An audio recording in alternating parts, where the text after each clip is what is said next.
Even proud franchises have their embarrassments.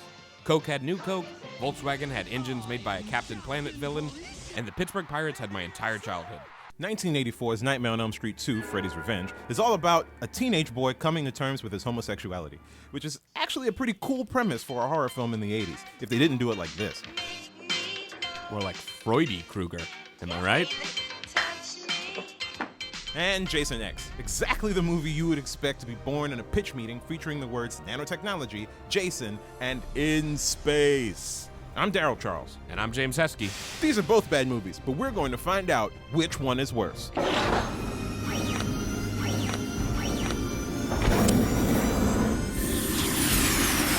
Let's start with the impact they had on their respective franchises. Both movies were a grab at more money, just pure greed. But hey, that was just America in the 80s. And early 2000s. And the mid-90s. 1920s. Late 70s. 1850s. Antebellum South. Freddy's Revenge came out less than a year after the release of the original, but it actually made more money. They spent all their money on the first one and were so shocked by its popularity that they wanted to cash in as quickly as possible. So basically, it was like a Kevin Hart special. They used a different writer and director from the first movie. Originally, they didn't even get Robert Englund to play Freddy. A Nightmare on Elm Street with a different Freddy? Man, that would be a piece of shit. Jason X barely broke even, which is still crazy considering I had to take out a second mortgage to produce this video. Do you even own a house? No. Please subscribe! Regardless, neither movie ruined the franchise. Dream Warriors and Freddy vs. Jason were both huge hits coming off these abominations. The fans were so loyal, they might as well be Camille Cosby. With these two movies being at different points in their franchise, the body count is going to be way different. Jason is killing people like the franchise depends on it. In the first 7 minutes, he kills 7 soldiers, a general, and a doctor, and starts the whole thing off with a magic trick. Think of what he had to do for that first kill. He got free, killed the guy, hooked him into the chains, put the sheet back over him, and then hid in a room that had no hiding places. Ta-da! Even though Freddy is only on his second date, he lets you know pretty quickly you're probably going to want to use a safe word. Chrysanthemum! Chrysanthemum! Jason goes on to kill 25 people single-handedly. 27 if you count the 2 virtual women. Jason kills Siri in this movie.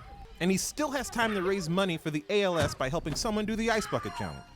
I challenge Deborah and Suzanne. Don't forget to donate. If we're going to count the 2 virtual women, then we also need to count the 2 birds in Freddy's Revenge. Think of what Freddy had to do for that kill. He possessed a bird, then, as the bird, killed another bird, escaped, flew around for a bit, attacked the sister, attacked the dad, and then f***ing exploded. Yeah, but... No, never mind.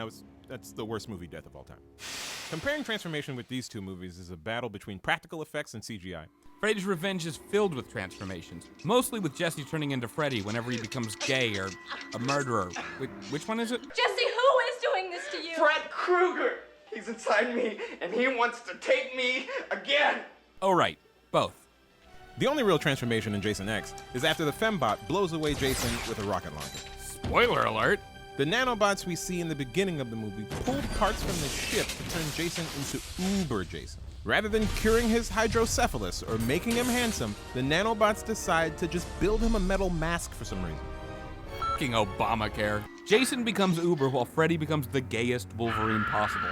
Which is saying something since Wolverine is a 4-time host of the Tony Awards. But the worst transformation is at the end of Freddy's Revenge, when it turns out Freddy's big weakness is just Lisa telling Jesse that she loves him. Come back to me, Jesse. I love you. Then Jesse emerges from Freddy's burnt corpse, completely cured of his gayness. I'm not gay no more!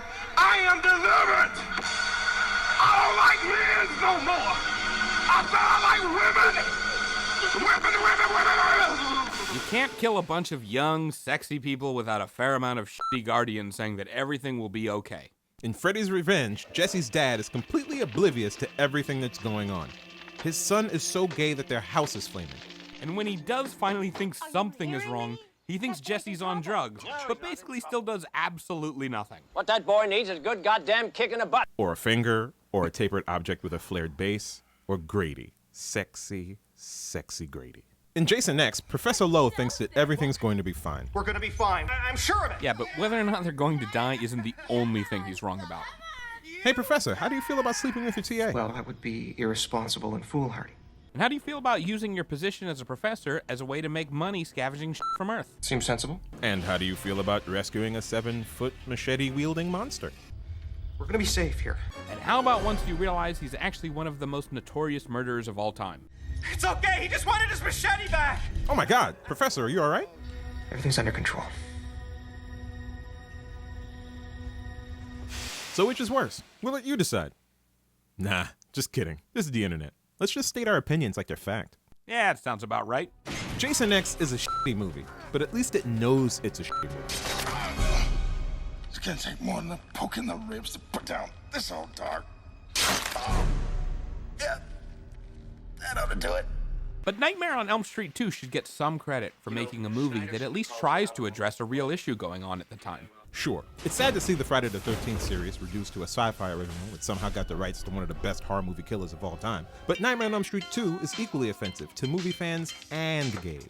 Nightmare on Elm Street 2 helps set the precedent that a shitty sequel will still make money. So not only is it a terrible movie, it's also responsible for Jason X, Saws 4 through 7, and quarterly updates to iOS. So when it comes to Freddy's Revenge and Jason X, we can say that the worst movie is Nightmare on Elm Street 2, Freddy's Revenge. Thanks for watching. Click subscribe for more episodes. Let us know which one you think is worse in the comments below. Do it, like now. Special thanks to Laughcast for allowing us to record. Laughcast.com, you guys should go to it.